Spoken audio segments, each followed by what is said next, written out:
Un papa qui coiffe sa fille avec tendresse. Un geste que Éric Lecoq doit répéter plusieurs fois par jour. Sur la petite Mélissa. Oui, ce que ça peut faire.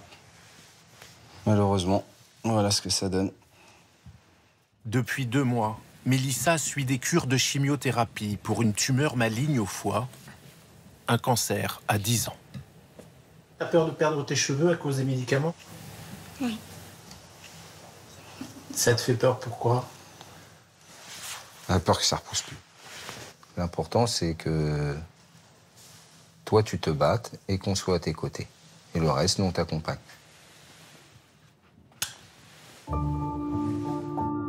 Situé au sud de Paris, l'Institut Gustave Roussy accueille chaque année 2700 enfants. Face au cancer, les traitements s'étendent d'1 mois à 2 ans. Agathe est arrivée en septembre. Depuis, elle enchaîne les examens. Aujourd'hui, un électroencéphalogramme.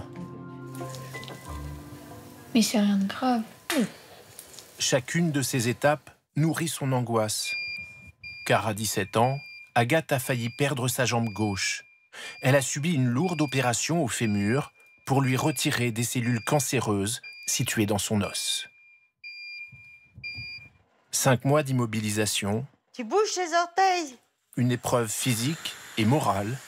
Le personnel soigne autant le corps que l'esprit. C'est qui le patron? Ben, c'est moi. Bien sûr que c'est Non, toi. mais c'est toi, là, comme ça. Il y a beaucoup d'humour. Les situations sont un petit peu difficiles et on essaye de mettre de la bonne humeur. Ah, championne. C'est pas déprimé. Hein. Juste des fois, je suis plus fatiguée et mon cerveau, il fonctionne plus trop bien. Mais sinon, quand je fais les chimios aussi, je suis pas bien. On pense jamais à ces choses-là quand on a 17 ans.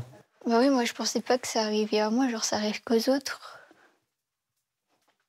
Avant, j'étais timide et le fait d'avoir ça, et bah, je le suis plus. Aussi, je sortais pas beaucoup, mais là, j'ai tout le temps envie d'aller dehors. Je pense qu'après, j'irai tout le temps dehors. J'étais dans la salle de bain. Tout. Ah, Malgré sa vie chamboulée, les gants aussi? Agathe a toujours l'espoir de passer son baccalauréat cette année.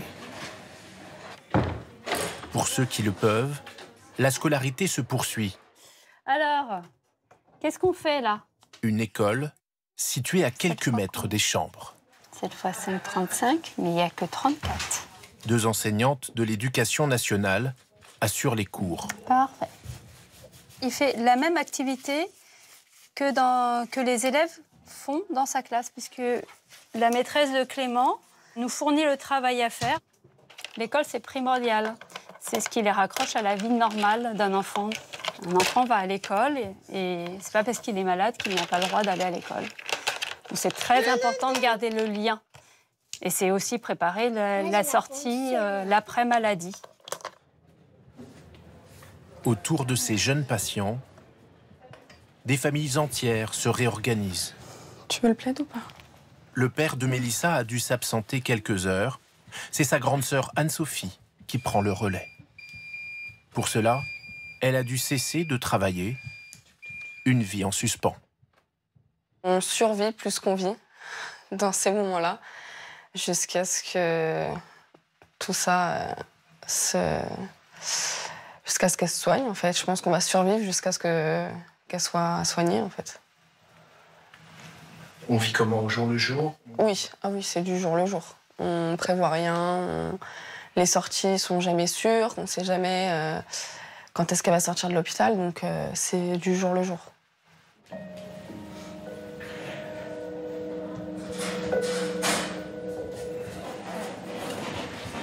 Comme la maman d'Agathe, ses proches disposent de chambres réservées à l'étage. Vous faites quoi, là? Je fais mon lit. Mais peu souhaitent en profiter. Vous allez dormir à côté de votre fille? Exactement. Ça me permet aussi de pouvoir me lever quand elle a besoin dans la nuit. Une vie professionnelle stoppée pour rester auprès de son enfant. Je la lâche pas d'une semelle, c'est super important pour elle comme pour moi, enfin pour la famille d'ailleurs. Je peux pas la laisser toute seule dans cette situation-là, c'est important.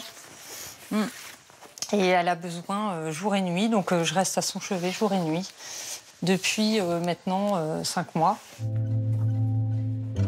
Pour Pour ces malades comme pour leurs proches, un soutien psychologique est mis en place. Florian Roch est arrivé à l'Institut Gustave Roussy il y a 3 mois seulement. Immédiatement, la jeune interne a su trouver les mots justes face à cette patientèle composée uniquement d'enfants et d'adolescents. Bonjour Mélissa. Est-ce que tu trouves qu'il est plus gonflé, toi, le ventre? Là, c'est toujours un peu sensible? Un petit peu quand même. Ouais, un petit peu quand même. T'as compris un peu ce qui s'était passé? Non, pas trop. Hein. Tu sais, la nourriture qu'on met dans le tube, là, qui va dans ton estomac, en fait, il y avait des choses, quand on prenait le sang, qui nous plaisaient pas trop. On parle d'abord aux enfants, en s'adressant ensuite aux parents. C'est important pour nous qu'ils comprennent qu'on s'adresse à eux, parce que c'est eux qui sont malades. Mais après, on adapte en fonction de l'âge. Ici, on a des enfants de 0 à 25 ans. Donc, on ne dit pas toujours la même chose, mais en tout cas, on dit au maximum et on cache rien du tout aux enfants. Ouais, vas-y. Mais... Florian Roch compte faire de l'oncopédiatrie son futur métier. Elle a déjà dit que potentiellement elle ne sortirait pas sans chimio de cette hospitalisation. À 26 ans, la jeune interne s'est trouvé sa vocation. Non, mais en tout cas... Même si soigner des enfants qui luttent face au cancer peut s'avérer éprouvant.